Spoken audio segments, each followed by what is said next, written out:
প্রিয় ছাত্রছাত্রী, আজকে তোমাদের মুঘলদের রাজপুত নীতি ও দাক্ষিণাত্য নীতির চরিত্র আকবর থেকে ঔরঙ্গজেব নিয়ে আলোচনা করব। প্রথমেই আসি মুঘল ও রাজপুতদের মধ্যে সম্পর্ক, অর্থাৎ মুঘলদের রাজপুত নীতি। মুঘল আমলে রাজপুতরা ছিল ভারতের অন্যতম প্রধান শক্তি। তাই প্রত্যেক মুঘল সম্রাট রাজপুতদের সম্পর্কে বিভিন্ন নীতি গ্রহণ করেন। মুঘল বাদশাহ হুমায়ুন বুঝেছিলেন যে হিন্দুস্তানের ক্ষমতা দখল করতে গেলে রাজপুত রাজাদের সঙ্গে সম্পর্ক ভালো রাখা দরকার, কারণ রাজপুতরাই ছিল উত্তর ভারতের বিশাল অঞ্চলের জমিদার। পরে এই ধারণা থেকেই বাদশাহ আকবর মৈত্রী ও যুদ্ধনীতির সাহায্যে রাজপুতদের মনসবদারি ব্যবস্থার মধ্যে নিয়ে আসেন। মোগল বাদশাহ ও শাহজাদাদের সঙ্গে কোনো রাজপুত পরিবারের মেয়েদের বিবাহ হয়। এক্ষেত্রে আকবর কিন্তু নতুন কিছু করেননি। এর আগেও মুসলমান শাসকদের সঙ্গে হিন্দু রাজপরিবারের মেয়েদের বিবাহ হতো। আকবরের 3 জন স্ত্রী ছিল, যথা হামিদা বানু, যোধাবাই ও মারিয়াম। তিনি নিজের স্ত্রীদের নিজ নিজ ধর্ম পালনের অধিকার বজায় রেখেছিলেন। যদি তোমরা কখনো আগ্রা বেড়াতে যাও, তাহলে আগ্রা থেকে 30-35 কিলোমিটার দূরে রয়েছে ফতেপুর সিকরি।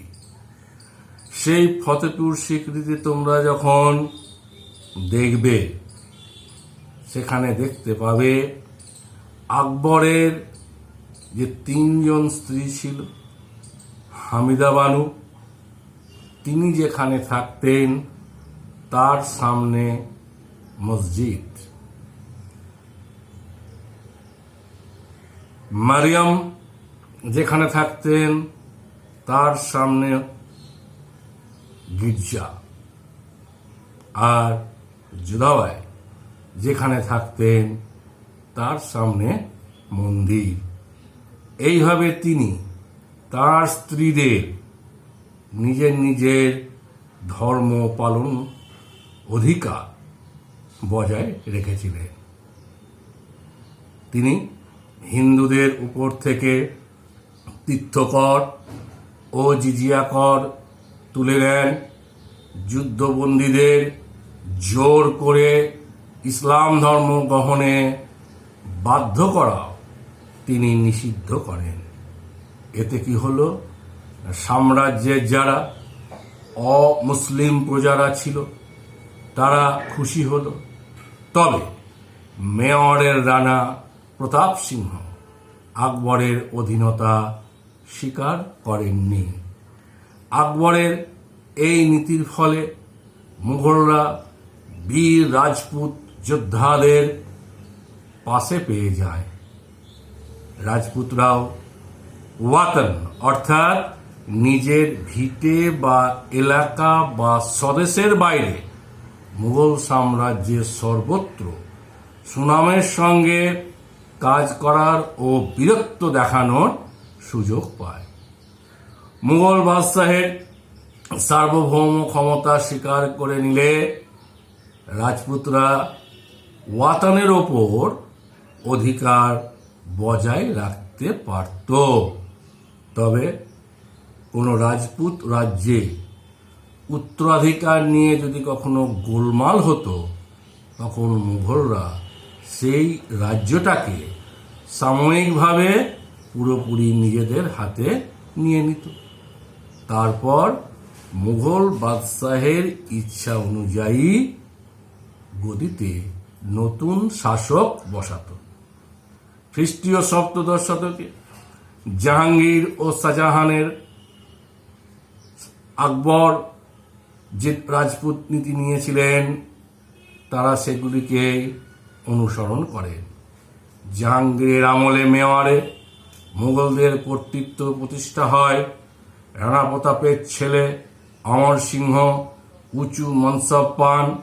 শাহজাহানের আমলে রাজপুত সর্দাররা সুদূর যে মধ্য এশিয়া সেখানেও লড়াই করতে যায়।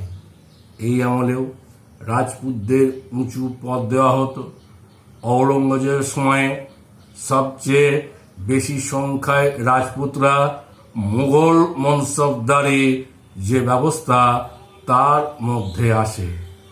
অম্বরের মির্জা রাজা জয় সিংহ ছিলেন ঔরঙ্গজেবের বিশ্বস্ত অভিজাতদের মধ্যে একজন। মাওয়ারের রাঠোর রাজপুত রানা যশবন্ত সিংহ প্রথমে বাদশাহের বিরোধী ছিলেন, তারপরে তিনি মোটা রকমের মনসব পান। এখানে তোমাদের জেনে রাখা ভালো, রাজস্থানের ভাষায় ওয়ার্ড শব্দের অর্থ একটি বিশেষ অঞ্চল। মারওয়াড় শব্দটি এসেছে মরুওয়ার বা যার অর্থ হচ্ছে মরু অঞ্চল কথাটি থেকে। যশবন্তের মৃত্যুর পরে উত্তরাধিকার নিয়ে মারওয়াড়ের রাজধানী যোধপুরে গণ্ডগোল শুরু হয়। তখন মুঘলরা ওই রাজ্যটি পুরোপুরি নিজেদের হাতে নিয়ে নেন। এর ফলে 1679 খ্রিস্টাব্দে শুরু হয় রাঠোর যুদ্ধ। এই যুদ্ধে গোড়ার দিকে মেওয়ার রাজ্য মারওয়ারের পক্ষে ছিল। রাঠোর যুদ্ধ মুঘলদের পক্ষে লাভজনক হয়নি। উপরন্তু আকবর যে জিজিয়া কর যে তুলে নিয়েছিলেন তার 100 বছর পরে ঔরঙ্গজেব 1679 খ্রিস্টাব্দে আবার জিজিয়া কর চাপান। সুতরাং আমরা দেখতে পাচ্ছি আকবর থেকে ঔরঙ্গজেব পর্যন্ত মুঘলদের রাজপুত নীতিতে অনেক মিল যেমন ছিল, আবার কোনো কোনো ক্ষেত্রে অমিলও দেখতে পাওয়া যায়। এখান থেকে তোমরা যে প্রশ্নগুলো করবে সেগুলি হলো 53 নম্বর তোমরা করবে যে রাঠোর যুদ্ধ কবে কাদের মধ্যে হয়েছিল। 54 নম্বর কোন মুঘল সম্রাট আবার পুনরায় জিজিয়া কর ফিরিয়ে আনে।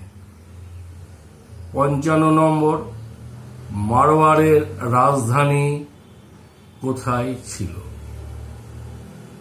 56 নম্বর ওয়াতন কথাটির অর্থ কি। 57 নম্বর জয় সিংহ কে ছিলেন। 58 নম্বর মারওয়ার শব্দটি কোন শব্দ থেকে এসেছে। এই প্রশ্নগুলো তোমরা করে রাখো।